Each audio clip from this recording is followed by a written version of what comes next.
Good morning. Welcome to Coffee with Bob with Wendy. I'm happy to be filling in for Dr. Long this morning.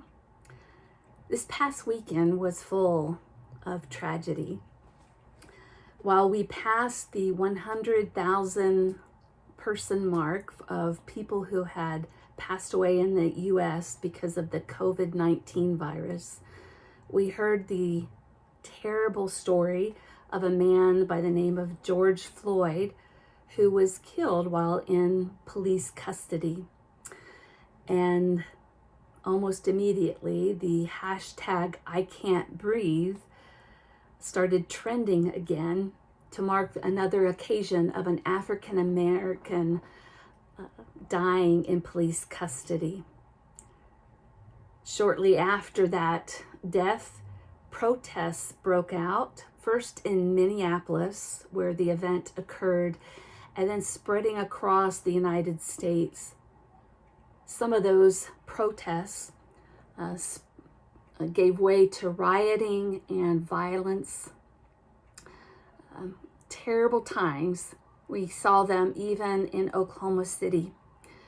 But not all was bad news in the midst of the bad news. There was a protest march in Flint, Michigan, and the protesters were marching past police who were covered in riot gear. And they went past one sheriff, the sheriff of Genesee County, Chris Swanson, and they invited him to march with them.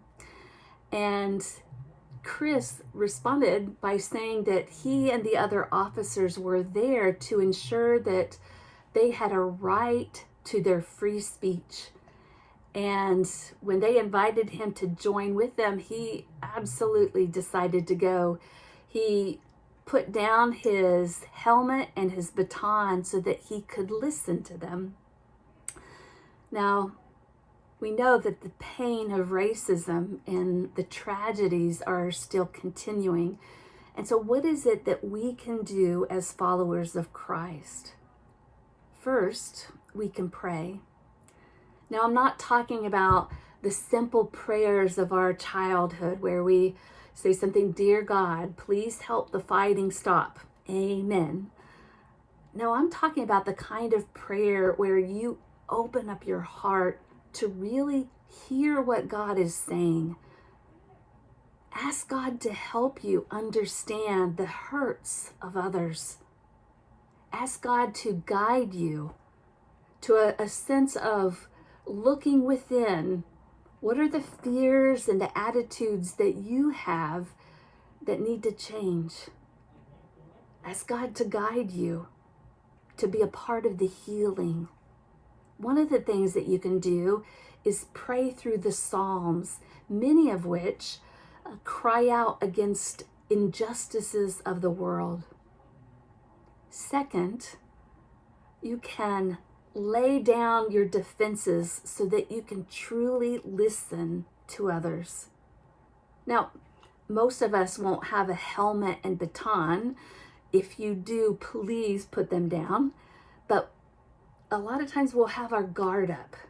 When we are ignorant as to differences, when we are fearful in the face of differences, we put up this guard and makes it really hard to listen to someone else. And so one of the things that we can do is put our guard down and simply listen. It's one of the greatest ways that we can show respect to those who warrant it because they are children of God. Listen to what others have to say. Make a goal to listen more than you speak.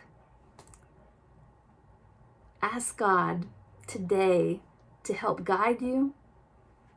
Listen and pray that you are part of the healing power of God in the world. I hope that you'll join me for my Bible study tonight, and I hope you have a wonderful day. Thanks for joining.